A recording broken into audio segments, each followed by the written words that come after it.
Eu gostaria de começar enfatizando sobre o coco. Não só a parte da água, como a parte branca do coco, que chama copra, e sobre o óleo que é extraído da copra. Esse é um excelente alimento funcional. É o alimento funcional mais subutilizado. É barato, é comum no Brasil, e o brasileiro não tira vantagem disso aí, deixando passar. Uma coisa que está aí disponível. Você encontra livros na literatura, inclusive em português, O Milagre de uma Gordura, ou se você quer adquirir só um livro, eu diria que Coconut Cures é o melhor que tem. O Dr. Bruce Fife é a maior autoridade em coco no mundo. Ele é autor de mais ou menos uns 8 ou 9 livros sobre coco, tem inúmeras publicações científicas sobre o coco, e esse livro é o melhor do que ele escreveu até hoje. Então, se você tiver de adquirir você adquire ele na Amazon.com, ele está na forma digital, você pode baixar ele e lê-lo no seu programa Kindle. Tá? Se você quer se tornar um especialista em gorduras, porque existe a chamada gordurofobia, onde a pessoa tem medo de gordura, infelizmente, e não é bem assim. Esse livro aí tem 1.281 páginas, é excelente. Se você ler esse livro, você vai entender todos esses mitos que existem com relação à gordura, certo? Bom, vamos fazer uma viagem rápida aqui, histórica. Há mais ou menos 8.000 anos atrás já existiam relatos da medicina ayurvédica, que é a mãe da medicina tradicional chinesa, que tem relatos de mais de 5.000 anos, que é a mãe da medicina grega, que é a mãe da medicina árabe, que é a mãe da medicina romana. A medicina ocidental, conhecida como alopatia, ela foi criada em 1824 pelo Dr. François Condé, na Suíça, onde pela primeira vez foi dada uma substância para tratar uma doença. Naquela época, em 1824, o Dr. François Condé usou iodo para tratar o bócio tiroidiano. O iodo, por muito tempo, era considerado o canivete suíço da medicina. Quando você não sabia o que fazer, você dava iodo, porque tudo começou com iodo, em 1824, onde o bócio desaparecia depois de poucas semanas, alguns meses, do uso do iodo. E nasceu, então, a medicina que você conhece hoje, que é a alopatia. Um remédio para uma doença, outro remédio para outra doença, outro remédio para outra doença. Mas voltando lá na medicina ayurvédica, ainda amplamente praticada nos dias atuais, tem o óleo de coco como ingrediente fundamental em inúmeras preparações medicinais. Então, você vê, há 8.000 anos já existia o uso do óleo de coco no tratamento de doenças. E a medicina ayurvédica é praticada hoje por pelo menos 1/3 do mundo. Os chineses, os japoneses, os coreanos, os asiáticos em geral. A medicina preferida deles é a medicina ayurvédica. E o uso de óleo de coco em preparação medicinal é muito comum entre esses povos. Se você é um indivíduo com mente científica e você quer avaliar se isso realmente tem fundamento, eu estou aqui lhe dando os dados atualizados. O Google, se você entrar no Google e digitar, entre aspas, coconut oil, óleo de coco, você tem mais de 25 milhões de citações. Não é 1.000, não, é milhões. Se você entrar no Google Acadêmico, que é a melhor plataforma científica que existe no mundo de hoje, tem mais de 120.000 citações. Se você entrar no mercola.com, que é o melhor site médico e o maior site médico mundial americano, tem mais de 9.000 artigos sobre o óleo de coco. Se você entrar no PubMed, que já é hoje uma plataforma mais pobre, ela é estatal, ela tem 1.808 artigos científicos. Isso eu chequei ontem, preparando para essa aula.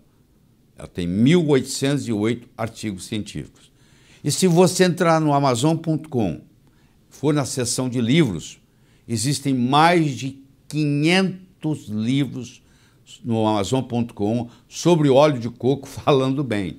Agora eu lhe pergunto, se tem mais de 25 milhões no Google, mais de 120 mil citações científicas no Google Acadêmico, mais de 9 mil artigos no Mercola.com, 1.808 artigos científicos no PubMed, todos falando bem, e mais de 500 livros no Amazon.com falando bem do óleo de coco, o que você está esperando?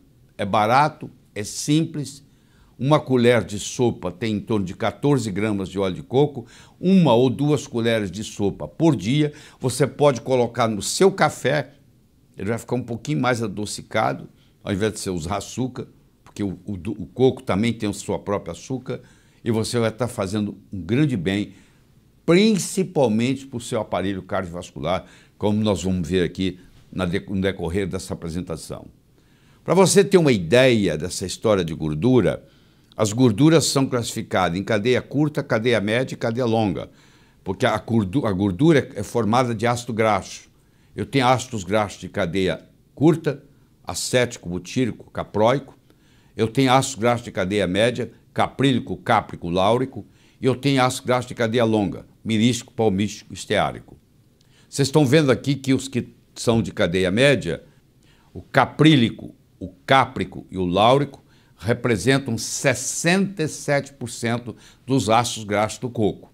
E nós vamos conversar mais especificamente sobre o ácido láurico, que tem propriedades ultra especiais.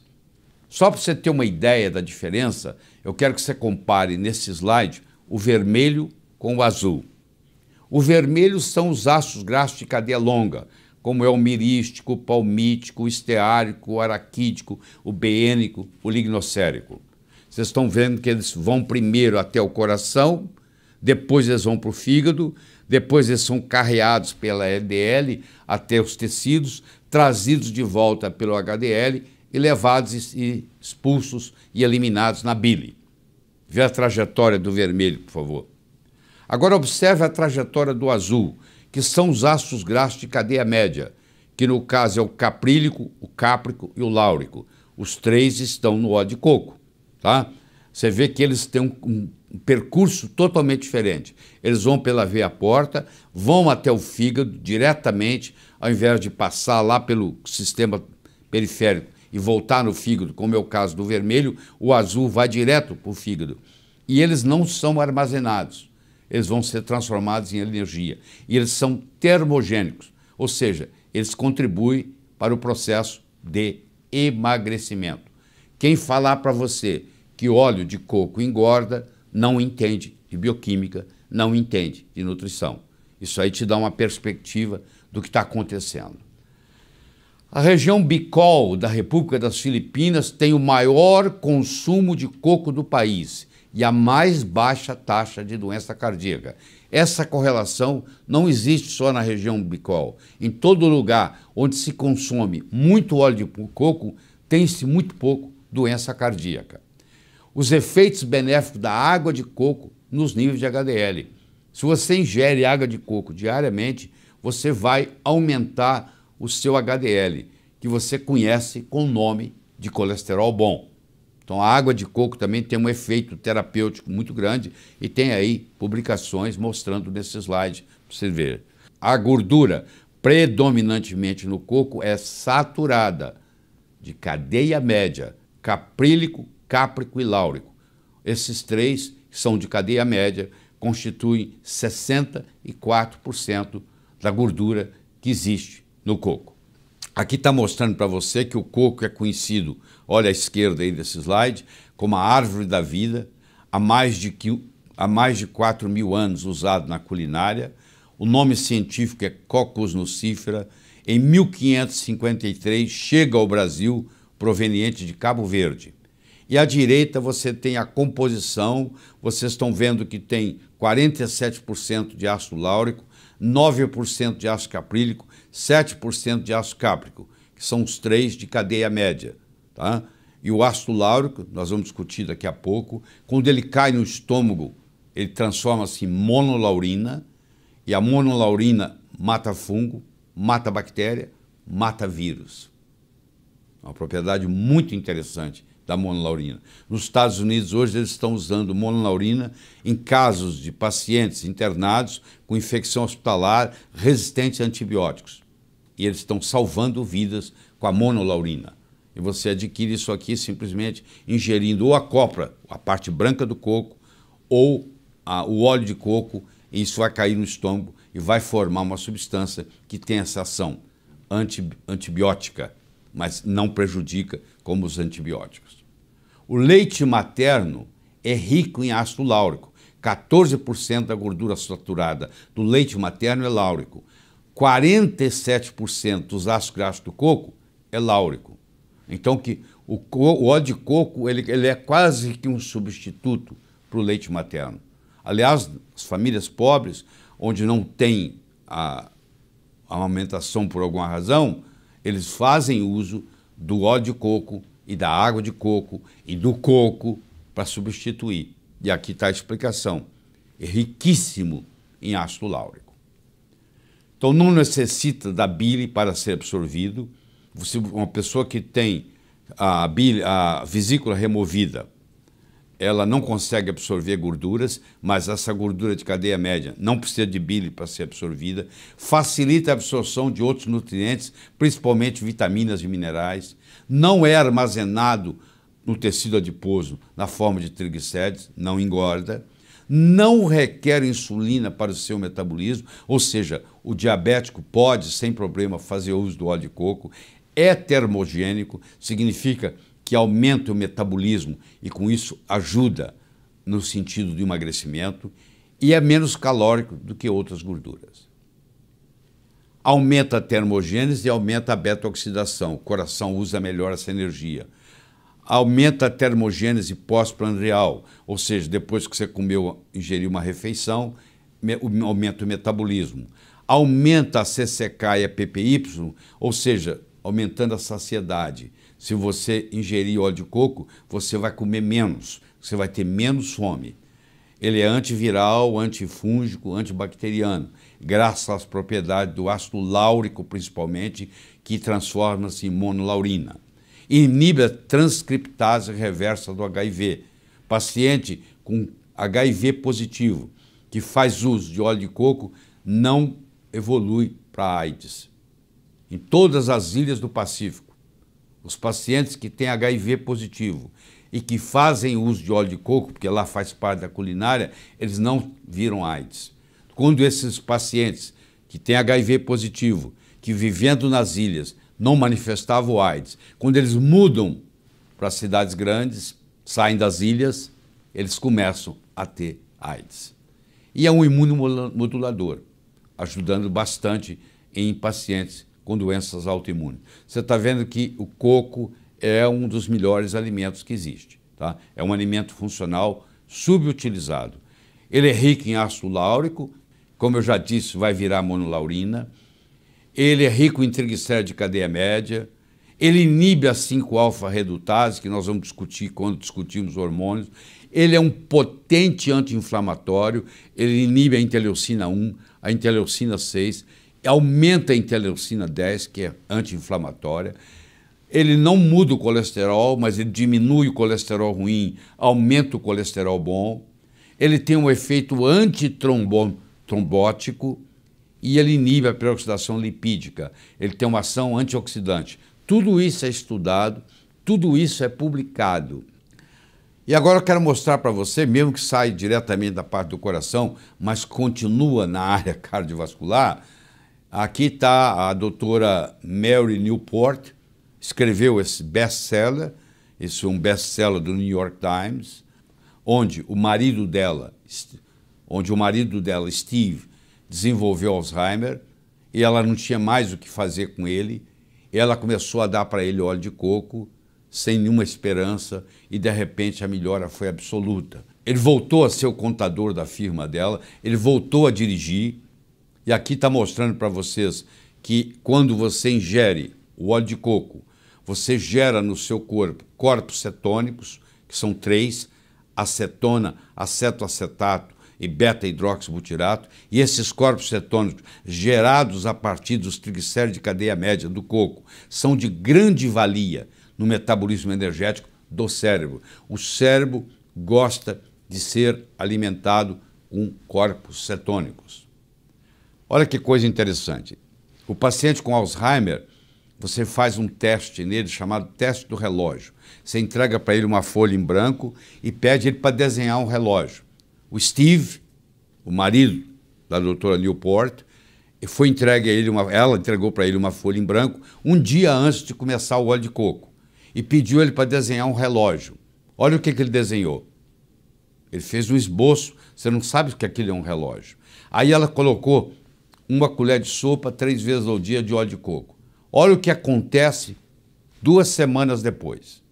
2 semanas depois, olha lá, compara o antes do óleo de coco, compara com 2 semanas depois. Agora, aqui 1 mês depois, 37 dias depois, olha a diferença que vai acontecendo. Isso aqui não tem jeito de não ser verdadeiro. Olha lá, mostrando o efeito. Isso repercutiu e ele voltar a dirigir, ele voltar a ser o contador, ele voltar a ter emoções normais. Isso com apenas óleo de coco. Não subestime esse alimento funcional. Ele pode fazer uma diferença muito grande na sua vida. Então, o óleo de coco, ele tem benefícios no Alzheimer, ele tem benefícios nas doenças cardiovasculares, ele tem uma atuação grande no câncer, porque o câncer se alimenta de glicose, o alimento que a célula cancerígena gosta mais é açúcar. Então, quando dá óleo de coco, você cria corpos cetônicos, que a célula cancerígena não sabe utilizar, mas a célula normal sabe. Ele é importantíssimo no diabetes, porque também você vai criar corpos cetônicos, não vai precisar de insulina. Ele ajuda no tratamento da obesidade e ele ajuda em todos os tipos de infecções, seja por vírus, seja por bactéria, seja por fungo. Tudo isso está publicado, como eu mostrei no começo dessa conversa.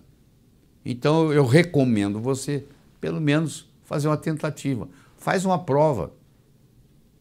Durante 15 dias, 2 semanas, toma uma colher de sopa de óleo de coco 2 vezes por dia. Você vai ver a diferença na pele, no sono, no intestino. E, claro, que o seu coração vai agradecer muito, porque você vai gerar corpos cetônicos e o coração gosta de trabalhar com corpos cetônicos. O seu cérebro vai agradecer muito, porque o seu cérebro também gosta de trabalhar com corpos cetônicos. A sua clareza mental vai melhorar.